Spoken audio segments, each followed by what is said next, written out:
एक जोड़ा गावा है एक जोड़ा गावा कौन एक जोड़ा गावा एक बार गावा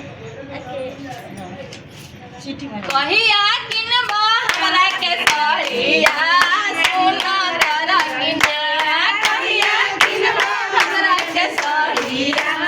सोना तारा किने चुप रह धनी एकदम मत बोलो माथा खराब ला रोजनी पड़ धनी लागे दहन करिया सब देखिया धनी लागे दहन करिया सब कोई पहनावे लायक ना से दुआरा सब कोई पहनावे लायक ना से दुआरा हम पहनाई पीछे से जोड़िया सब देखिया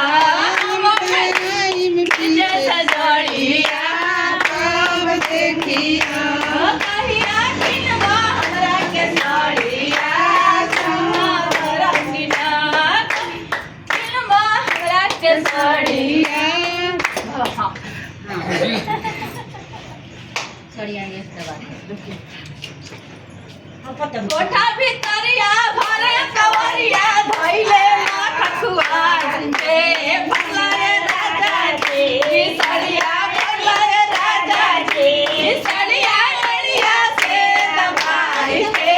भलाए राजा जी सड़िया एड़िया से दबाई के भलाए राजा जी होला झंझर के सतिया डसान फूला हजार के सतिया डसान बासी भात खोइब की टटका बना दी सुनाए राजा जी तहरा बोलिया में मिठाई बा सुनाए राजा जी तहरा बोलिया में मिठाई बा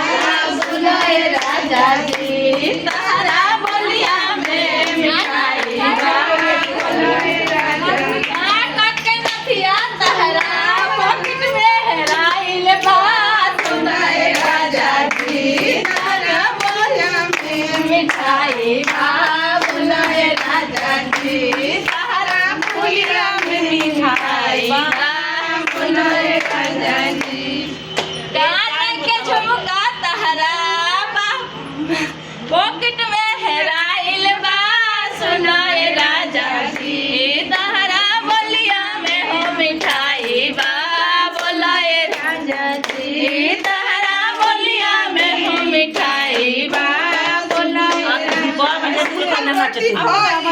की पूड़िया बना दी सुनाए राजा जी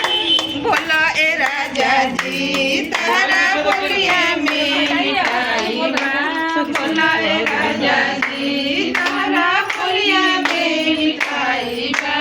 बोला ए राजा जी